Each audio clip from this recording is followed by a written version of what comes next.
नारी शक्ती वंदन अधिनियमासाठी संसदेच्या अर्थसंकल्पीय अधिवेशनाचं आजपासून 3 दिवसीय विशेष सत्र. मतदारसंघ पुनर्रचनेसह या सत्रात 3 विधेयकं मांडली जाणार.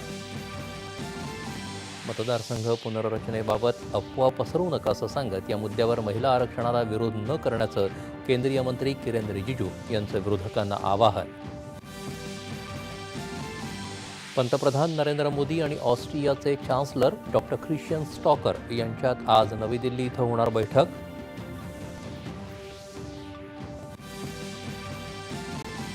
राष्ट्रपती द्रौपदी मुर्मू आज वर्धा दौऱ्यावर. महात्मा गांधी आंतरराष्ट्रीय हिंदी विद्यापीठाच्या दीक्षांत समारंभाला राहणार उपस्थित.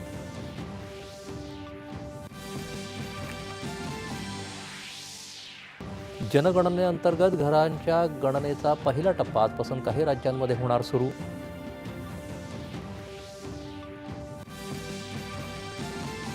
$2025-26 या वित्तीय वर्षात देशाची निर्यात $860 अब्ज. जागतिक आव्हानात्मक परिस्थितीतही कामगिरी देशाच्या लवचिकता आणि वाढत्या सामर्थ्याचं प्रतीक. पियुष गोयल. इराण आणि रशियाच्या तेलासाठी निर्बंधातून देण्यात आलेली 30 दिवसांची सूट पुढे वाढवण्यात येणार नसल्याचं अमेरिकेनं केलं स्पष्ट.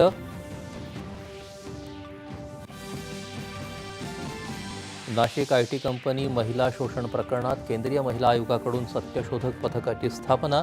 घटनास्थळी जाऊन करणार चौकशी.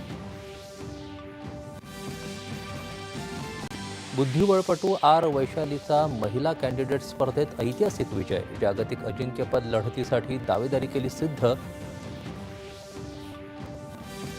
आणि राज्याच्या विविध भागात उष्णतेच्या लाटेचा इशारा. नागरिकांनी आवश्यक काळजी घेण्याचं सरकारचं आवाहन.